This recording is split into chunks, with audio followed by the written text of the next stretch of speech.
தங்கம் தரக்கல ஆபத்தாய் போச்சு. யார் பேசுவா? யாருன்னா சொல்லுவா? தங்க தந்தாலும் பண்ணுவாங்க. தங்கம் தரக்கல ஒரு கிழமை ஆகி போச்சு. இப்ப யாரு சொல்லுவாங்க? இப்படி ஏர்போர்ட்ல போனாங்க ரிப்போர்ட் தங்கம தரக்காத மாதிரி எப்படி நீங்க காசு வசூல் பண்ணலாம்? காசு வசூல் பண்ண தப்பு.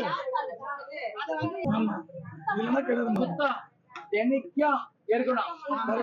என்னைக்கோ பெருக்கிற மாதிரி இருந்தாக்கா ஒரு கடைக்கு நீங்க 20 ரூபா 30 ரூபா கொடுத்தீங்கன்னா அது ரொம்ப இருக்கும். அதே மாதிரி வியாபாரத்தாண்டா நல்லா விற்கிறாங்க. அது கொஞ்சம் பாருங்க. கடையை வந்து அவங்க உங்க கடையில போட சொல்லுங்க. சங்கத்துக்குள்ள ஆளு ஓட்டுறாங்க. அவங்க உங்க கடையில போட சொல்லுங்க. யார் தண்டத்திலே விடுங்க. மீன் விற்கிற ஆள் தானே பறிச்சு மட்டும் மீன் விற்கிறது விடுங்க.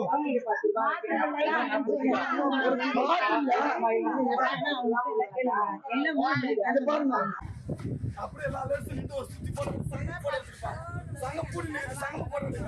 அது வந்து கலைஞர் நூற்றாண்டு மன்றம் அதுக்கு அதில் சங்க ஐக்கிய சபை கடலோரத்துல காலைல வந்து காசு வசூல் பண்ண வந்தாங்கப்பா. நான் கேட்டதுக்கு இந்த மாதிரி வந்து ஐக்கிய சபையில வந்து தலைவர் உட்காடுறாங்க வந்து எல்லாம் பேசிட்டு இருக்கிறாங்க, அவங்க தான் வசூல் பண்ண சொன்னாங்க. சார் யாருப்பா வசூல் பண்ண சொன்னதுக்கு மணிமாறன் ராயபுரம் எம்எல்ஏ தான் வசூல் பண்ண சொன்னு சொல்லிட்டு சொன்னாங்க. அப்ப நான் கேட்டேன், கடலோரம் ஒரு சுத்தமே இல்லை, ஒன்னே இல்லை, தலைவருங்க யாரும் உட்காரல. தலைவர் உட்கார்ந்தாக்கா இவ்வளவு பெரிய கடலோரம் ஒரு 1000 பேர்கிட்ட பொழைக்கிறாங்க. 1000 பேர் பொழைக்கிறாங்க. 1000 பேர் பொழைக்கிற இடத்துல ஒரு தலைவர் உட்காந்து எதுவுமே தெரியாத ஒரு ஐக்கிய சபையில ஒரு தலைவர் உட்காராத நீங்க காசு வசூல் பண்ணது உங்களுக்கு யாரு அவ்வளவு முக்கியத்துவம் கொடுக்குது நான் கேட்டதுக்கு இந்த மாதிரி மணிமாறன் தான் வசூல் பண்ண சொன்னாரு. மணிமாறன் வந்து காசிமோட்ல அவர் ஒரு கட்சியில ஒரு உறுப்பினரா இருக்காரு. டிவிக்கல ஆமா.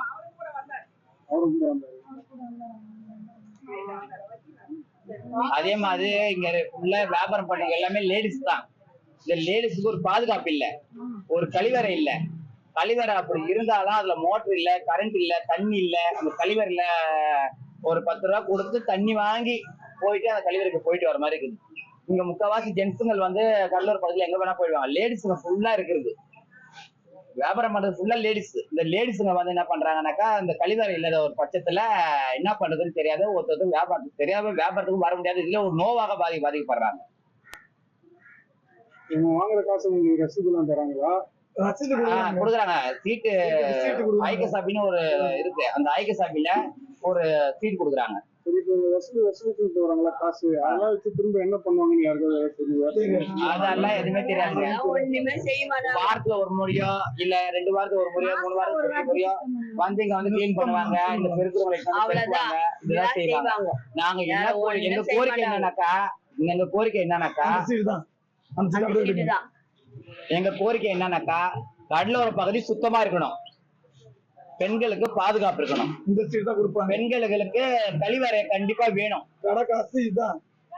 திங்கள் செவ்வாய் வேலை வெள்ளிக்கு மட்டும் 30 ரூபா, சனி ஞாயிறுக்கு மட்டும் 50 ரூபா. இந்த டோக்கன் தான் கொடுப்பாங்க. இதுக்கு வந்து எந்த மதிப்புங்கிறது ஒரு மிதம் கிடையாது. இதை வாங்கி வைக்கிறாங்க போகுது. இந்த பாத்ரூமும் ஒண்ணும் கிடையாது, இந்த கலந்து சுத்தம் கிடையாது. இதுக்கு ஏன் காசு வாங்குறீங்க? எதுக்கு என்ன பண்றீங்க? காசு வாங்கி என்ன பண்றீங்க? எதனா ஒரு கலந்து சுத்தம் இருக்குதா? என் பேர் கார்த்திகா. என் பேர் அஜித்தா. என் பேர் கீதா.